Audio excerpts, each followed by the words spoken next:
कराची में साथी की फायरिंग से तालिबा जाँ बहक। कराची दुनिया न्यूज़। कराची के इलाके औरंगी टाउन में बुध को स्कूल में फायरिंग से तालिबा अलीशा अब्दुल अजीज जख्मी हो गए।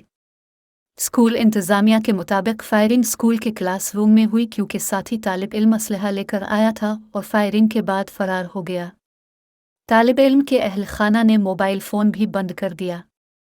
स्कूल इंतज़ामिया का मज़ीद कहना था कि लड़कों की शिफ्ट शाम 4 बजे और लड़कियों की शिफ्ट 4:30 बजे ख़त्म हुई, लेकिन लड़का शिफ्ट ख़त्म होने के बाद भी स्कूल के अंदर ही रहा और उसने लड़की को इस वक्त गोली मार दी जब वो क्लास से निकलने ही वाली थी। फायरिंग करने वाले लड़के का नाम फजल अल्लाह है। पुलिस का कहना है कि ज़ख्मी तालिब इल्म को स्टेडियम रोड पर वाक़े निजी अस्पताल मुंतकिल किया गया है और अब उसकी हालत ख़तरे से बाहर बताई जाती है। ये जानने के लिए तहक़ीक़ात शुरू कर दी गई हैं कि गोली गलती से चली या लड़की को जानबूझकर कत्ल करने का निशाना बनाया गया। अब सबसे दरख्वास्त है हमारे यूट्यूब चैनल को सब्सक्राइब करें और सपोर्ट करें। शुक्रिया।